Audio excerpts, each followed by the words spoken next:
Beastborn's, I mean, he's alright. He's nothing crazy. He's good for the beginning of the game, but then he's just kind of garbaggio. You know what? I'm happy. I'm happy that we still have that save uh back over there, cuz I'm going to have to save after this cuz I don't want to listen to Nern yap. Nern's good, but like I don't want to listen to him yap.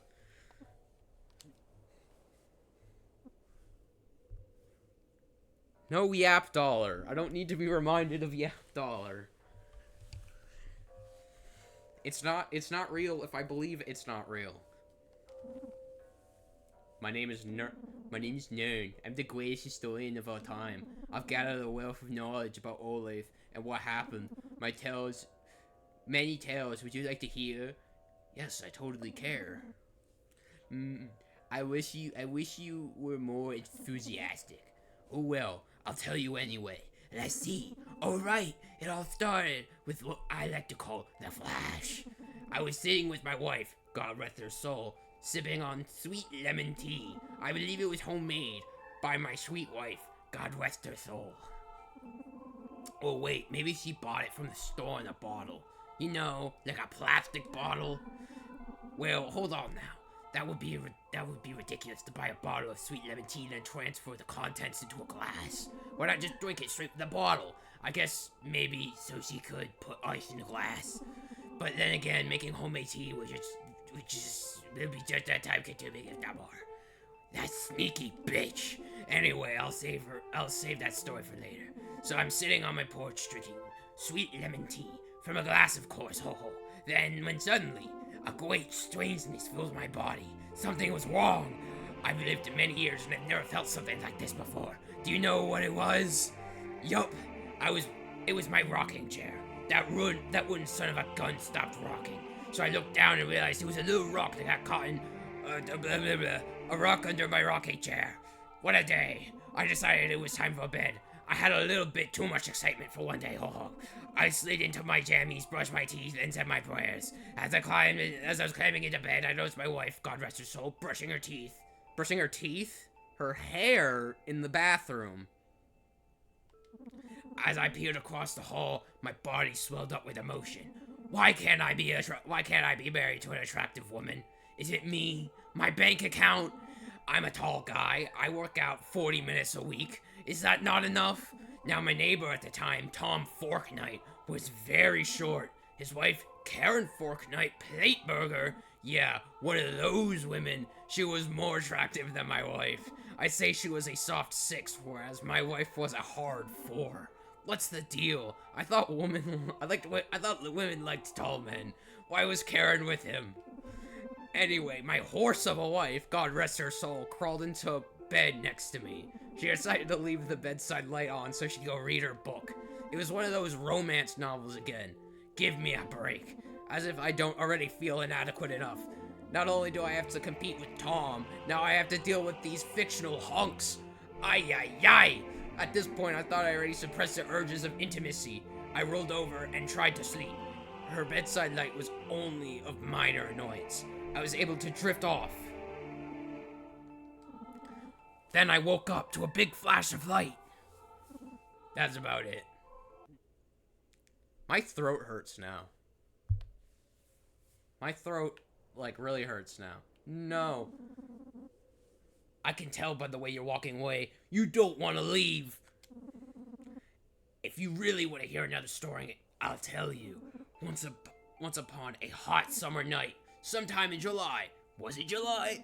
My local grocery store sells really good eggs in July.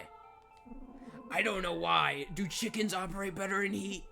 Fireworks, maybe? I don't know. I don't want to get off topic. Point is, the eggs that summer were marvelous. Anyway, my wife and I, God rest her soul, went to a barbecue that night. It was held at Dale Spooner's house. Well, his backyard. Connie Spooner doesn't want people in her home. I think she's just an uptight bitch. So at this barbecue, I see none other than, that's right, Tom Forknight. Now, earlier in the day, my wife, God rest her soul, had made potato salad for the barbecue. Personally, I hate potato salad. I'm a mashed kind of fellow. So I sat in the TV room and avoiding her till the barbecue. Once we were at the party, I made sure to distance myself from my dumb potato bitch wife. God rest her soul, I just didn't want anyone to think I could associate with someone that would bring a potato salad. Anyway, Tom and his above mediocre wife were already there. And get this, they brought a fruit salad with whipped cream. The nerve of those fork nights. Needless to say, I gave my wife, God rest her soul, a couple of choice words about whipped cream versus potato salad. Son of a bitch. A real tongue lashing. I need a cough drop.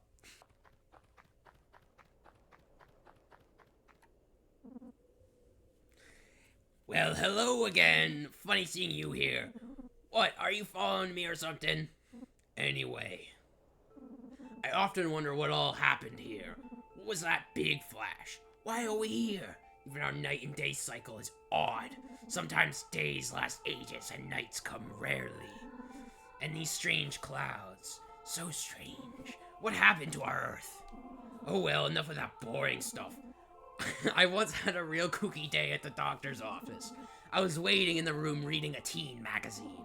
Normally I didn't indulge in adolescent publications, but I couldn't resist. I had recently heard the new artist on the radio, Ulysses Utensils. What? She's some young woman, maybe a boy, I don't know. Either way, that child can really grasp my attention. So I'm reading this magazine because I saw Ulysses on the cover. I still wasn't able to identify if it was a man or a woman, but as I'm reading, I noticed something on the ceiling. I looked up to see that there's some water damage. You'd think a doctor would make enough money to maintain his office. I think he cares about his cool jet skis more than his patients' comfort. And his assumably big house and hard-bodied wife. I wish my wife was like that. Big ol' melons. Just then, a droplet of water falls from the ceiling. My eyes trail it all the way down to the ground. I stared at the floor for some time, watching the carpet absorb the water. Suddenly, my attention is caught by a small child. The child was glaring directly at me. I saw the devil looking right back at me beneath his eyes. I got nervous and quickly stared directly at my feet as to not aggravate the child. And that's when I noticed something. I was wearing 2 different kinds of socks. Golly, I'm all revved up after these thrilling exchanges. To be fair, you're a bit of a bore, but beggars can't be choosers. I think I'll stick around with you. I've got many a tale to tell. Okay.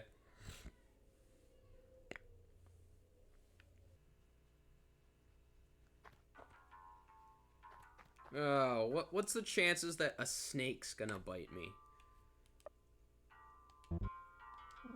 Let's take the chances, baby. Let's roll the dice. Let's see what happens. Brad, wake up, Brad. Oh, Jesus Christ.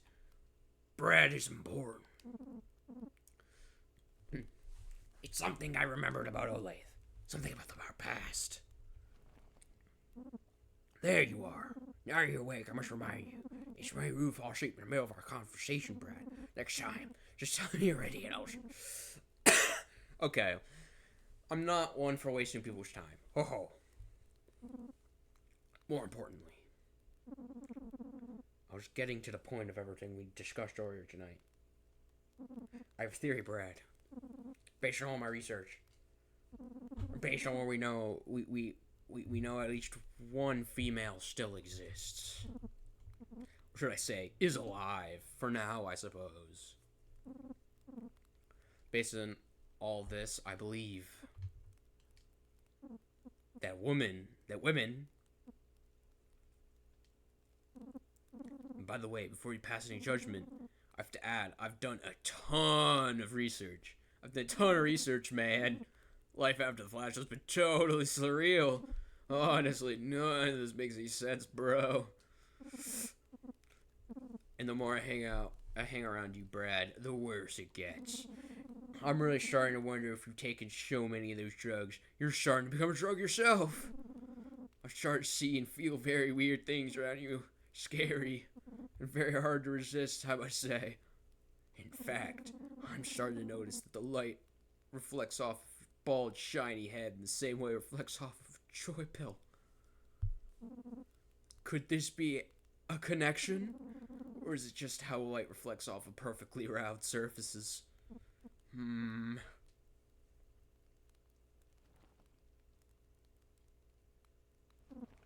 sorry, Brad. Ho ho! I got lost in thought. All of this mysticism and speculation is beneath you. Dry, plain, direct information. That's all what you're about. I knew I pinned you right as a history buff, my boy. And history waits for no one. Recording history, learning from history, building whole societies off of tales and facts. Sometimes fiction. That's why it's more important than ever to discuss and record these wild times. If only the Wasteland had some type of magazine of information. Oh wow. I just had a serious mind blast. Brain blast. Do you remember newspapers, Brad? I do. I never read them, but I did always keep them. In fact, I collected them. Do you want to know why? Do you want to know why, Brad? You'll never guess, but I'll give you a chance.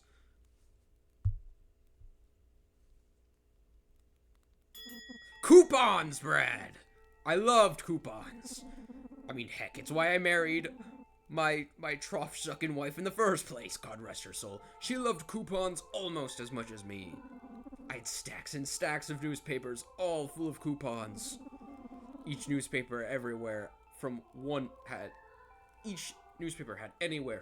to 5 coupons in each issue, and newspapers came 1 time a week.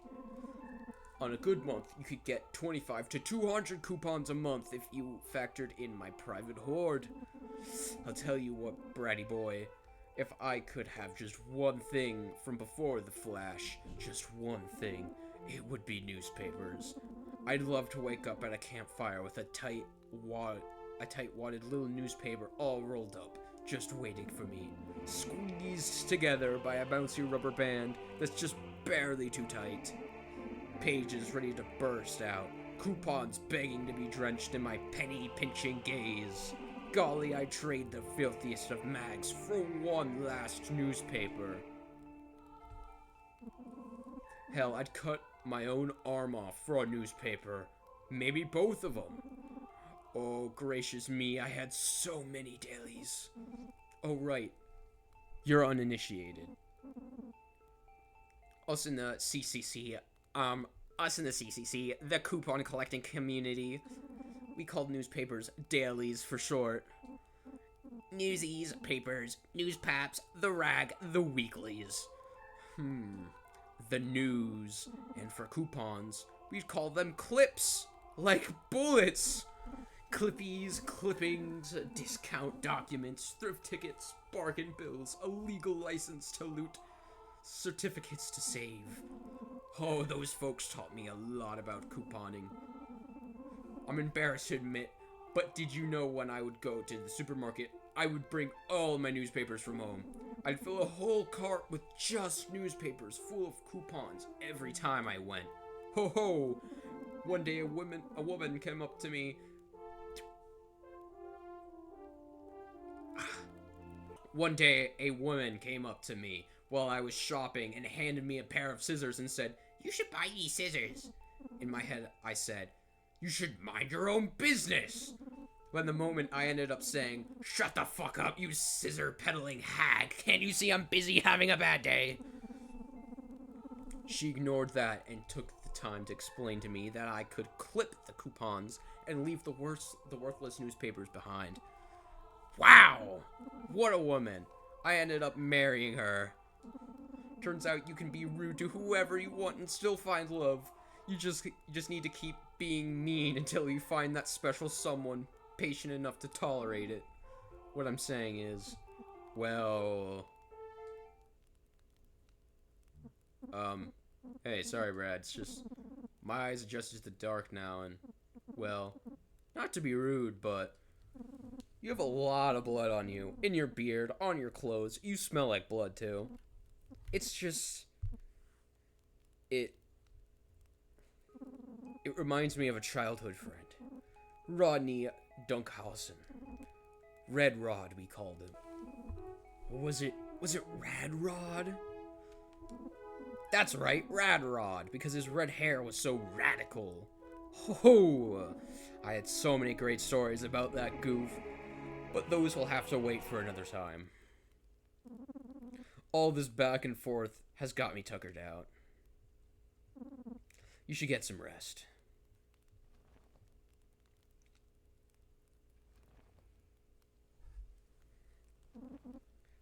Good thinking, Brad. Getting some winks in, too.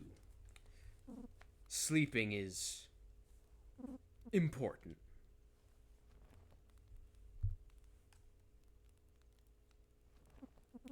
Why, in the 4 times, I'd rest 13, 17 hours a day. Of course, that was back when... Mahogany.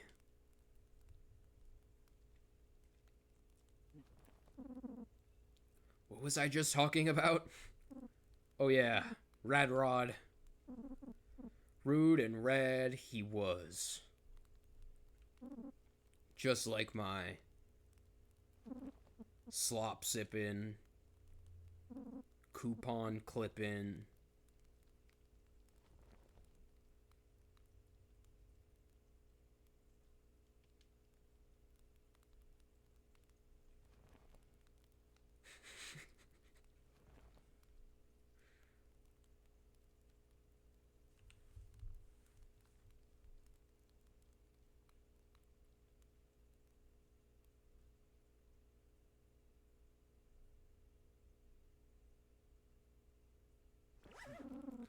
by forknight's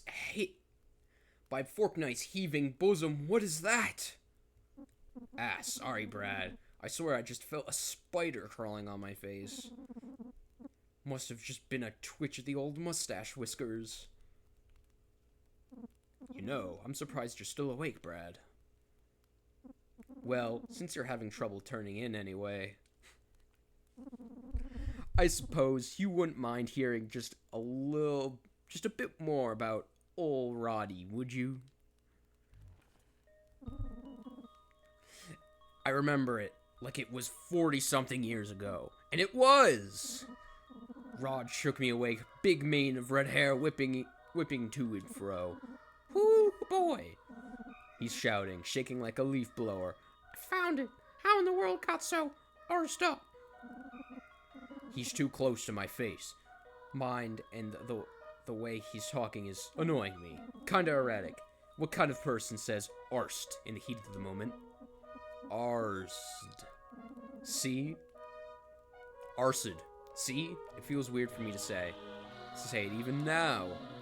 Plus, I can feel his spittle on my smooth chin, and I shouldn't have shaved that day. Not that I could ever grow much of a beard. Arceus. Anyways, obviously, this has got me intrigued. His hair being so long, I mean, how'd he do that? I'll admit it, I've always been jealous of a good mop. Sturdy follicles escaped me even then. And that rascally Rod knew it.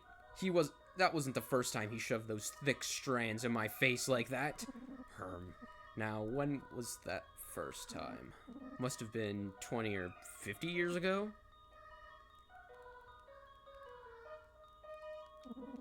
Who's really counting? Just picture yourself as a child. 5, 6, 26 years old. Who's really counting?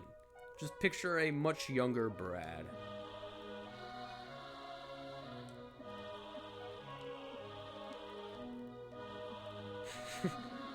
Now Now that you're in a childlike state of mind, picture me as a child, exactly 8.5 years old, wrinkleless and energetic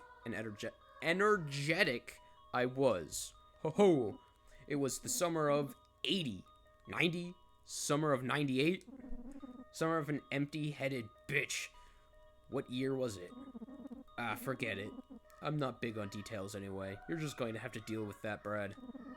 Now please don't interrupt me. Where was I? Oh, right.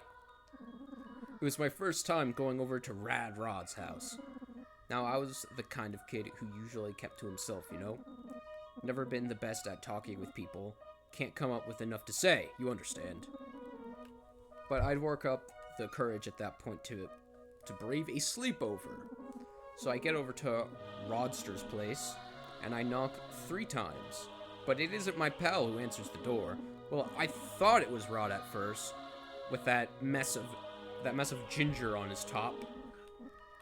But the hair kept on flowing down, long, beautiful locks. By golly, it was some kind of foxy babe. A tomato-headed slice of juicy fruit. What?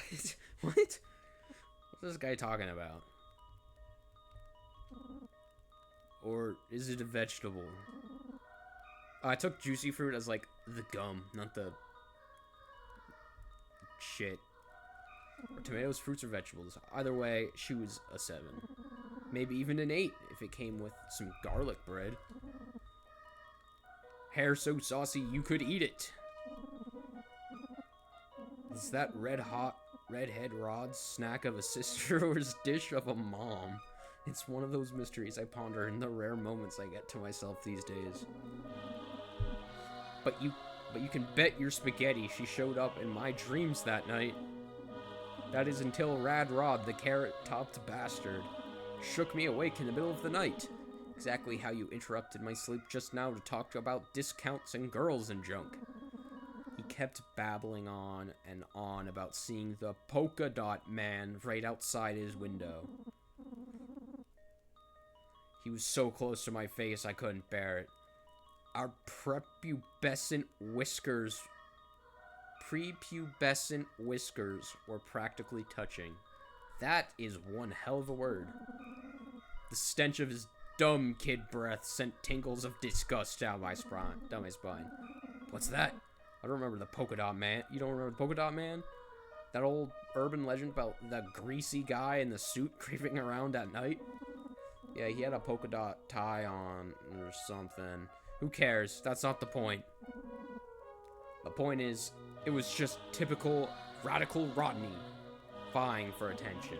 That's why we called him Needy Nay. He always had to be the focal point, constantly embellishing things. People like that, I swear. Anyway, Brad, all this camaraderie is nice and all, but I'd appreciate if you respected my time a bit more going forward.